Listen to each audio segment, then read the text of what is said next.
Qu'est-ce que la mort, si ce n'est l'inévitable par définition? Nous sommes tous condamnés au même sort, à la même destinée que nous jugeons tragique. Sauf qu'en 2077, Arasaka, compagnie japonaise novatrice, perce les secrets de l'immortalité numérique. Et si une autre vie nous attendait dans la machine? Dans Cyberpunk 2077, de CD Red Projekt, cette question est soulevée de manière sublime, nous questionnant sur la représentation de la mort dans nos œuvres fictionnelles. Tantôt tragique, comme dans Snowpiercer, tantôt nécessaire, comme dans Soleil Vert, et tantôt souhaitable, comme dans L'Homme bicentenaire.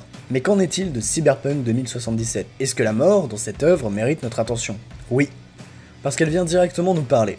La question nous vient alors, et si la mort pouvait être sublimée? C'est-à-dire, est-ce qu'une mort peut marquer ses contemporains au point qu'ils la commémorent et qu'ils la placent au rang d'événements marquants?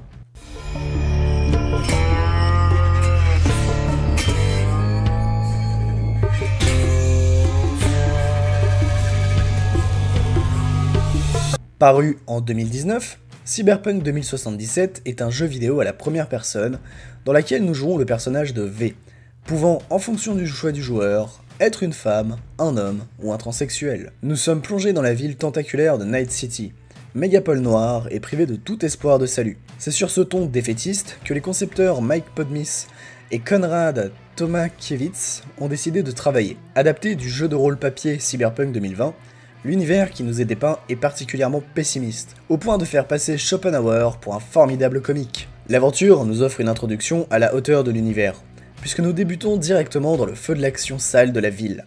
Rapidement, la mort fait partie de notre quotidien, qu'elle soit provoquée par nos actions ou celles des personnages de l'œuvre. Tout au long de l'aventure, le joueur sera confronté à des choix importants, des décisions à prendre, des gens à aider ou pas, et devra surtout remettre en cause sa propre moralité.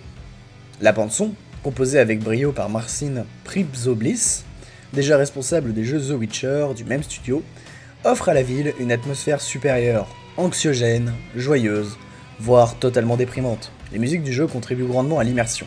Et tout comme la violence, la mort et la mélancolie, elles sont témoins des événements du jeu et subliment chaque moment qu'il soit violent, mortuaire ou doux. Après tout, quel meilleur moyen de parler de la représentation de la mort que d'utiliser un jeu dans lequel elle est omniprésente, inévitable, voire souhaitable.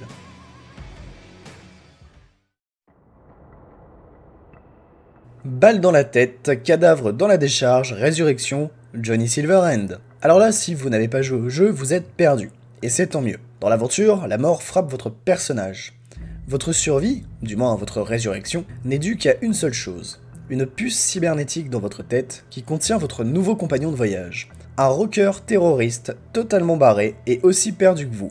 Cette rencontre fracassante entre celui qui est mort et celui qui en réchappe crée à mon sens la meilleure synergie de l'histoire du jeu vidéo. Peu d'épreuves, aussi dures que la perte de quelqu'un, rapprochent les êtres vivants. Alors quand il s'agit d'avoir échappé à son propre trépas, on ne peut qu'imaginer la réaction. Ici nous sommes dans une véritable confrontation entre nos personnages condamnés, terrifiés par la mort, et l'être dans notre tête qui n'attend que de pouvoir s'emparer de notre corps. Le chrono est lancé, vous devrez tout faire pour éviter de disparaître dans le néant. C'est cette lueur d'espoir infime, ce morceau de vie, qui va rendre le monde entier autour de nous plus beau, plus intense, plus précieux. V, sachant qu'il a une chance d'en réchapper, va tout risquer, tout faire pour tenter de survivre à sa rencontre avec Johnny. Les deux vont devoir s'apprivoiser pour coexister, et en fonction des choix, un véritable lien va se créer entre celui qui respire et celui qui n'existe que dans un programme. On a ici une représentation très métaphysique de la mort.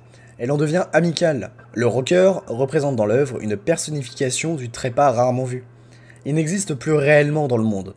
Le fait pour lui de revivre à nos côtés durant le jeu lui offre un nouveau regard sur les choses, sur son environnement. On est pris d'empathie pour ce personnage, de la même manière que pour les marins du radeau de la Méduse. En ce sens que, comme ces marins, Johnny dérive sur un océan d'inconnus et d'incertitudes. Il ignore tout, comme notre personnage, s'il va pouvoir continuer à vivre. Il ne peut que profiter du temps qu'il a à nos côtés pour racheter ses fautes passées. C'est ce qu'il essaiera de faire tout au long de notre périple. Pour citer Charles Deleuze, l'âme ne respire qu'à notre mort. C'est très vrai ici. Johnny n'a d'impact sur ce monde qu'à travers de nos yeux, de notre corps. Il est obligé de nous faire confiance et réciproquement. Deux âmes pour un seul corps. Il y a un côté presque envoûtant à cela, comme une danse funèbre qui ne pourra que mal se terminer. Mais pendant le temps de notre aventure, l'espoir demeure, celui de pouvoir continuer cette folle cohabitation. En revanche, plus l'histoire avance, et plus nous découvrons l'impact qu'a eu la mort de Johnny sur la ville tentaculaire de Night City.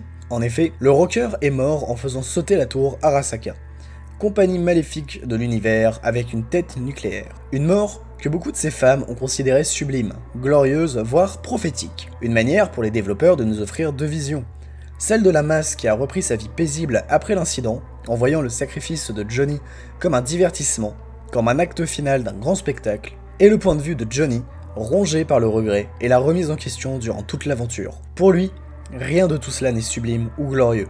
Il remet en doute sa moralité et commence à questionner ses actes lorsqu'il constate qu'ils ont été vains. Une conclusion lui arrive alors. La mort d'un homme ne change rien à la vie des inconnus, elle blesse seulement ses proches.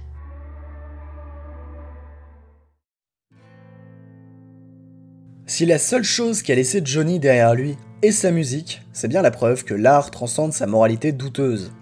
Lorsque le rocker découvre à nouveau Night City, il se rend compte que toutes ses convictions et ses actions ont été vaines, et que seules ses chansons sont restées la trace de son passage. Une mort physique qui n'a donc aucune importance, et qui va briser l'innocence naïve du personnage. Cette vision de l'âme est d'ailleurs au cœur de l'œuvre, puisque dans un monde où l'immortalité via l'informatique a été atteinte, il est essentiel de se questionner sur ce qu'est véritablement notre essence. Et pour cela, le jeu a fait fort, puisque chaque mort dans l'œuvre est marquante. Que ce soit le sort tragique de Jackie, qui sans le savoir, dans son dernier souffle, nous sauve la vie, à la mort injuste de Saul, qui se bat pour notre survie, le jeu vous mettra face à vos propres dilemmes moraux. Une question arrive alors. Quelle importance peut-on donner à la mort de quelqu'un? Par définition, le trépas ne peut plus être la cause de quoi que ce soit. En revanche, il existe des décès forts de signification. Point de mort sublime, non. Mais des morts qui ont eu un impact conséquent sur le monde. Que ce soit d'un point de vue religieux, avec la crucifixion du Christ, du point de vue de l'histoire avec la mort de Kadhafi, ou encore de manière symbolique, avec la fin de Nelson Mandela, ou le glas prématuré d'Abraham Lincoln. Qu'est-ce qui définit véritablement le sens de notre mort, si ce n'est les actions que nous avons menées de notre vivant? Martyrs injustement partis trop tôt, sacrifices. Il a existé de tout temps des personnes dont la mort avait un sens, un but, un impact sur le monde. Néanmoins, après toute chose vient la fin, le choix ultime.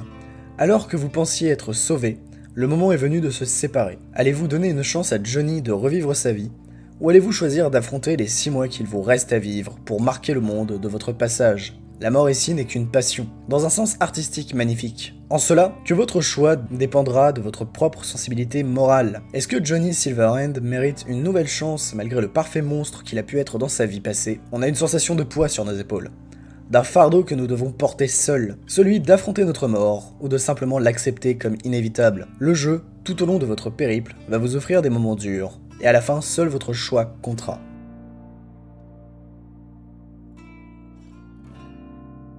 Sublimer la mort? Impossible en vérité. La mort restera toujours la mort, et de ce fait, nous la craindrons toujours intérieurement.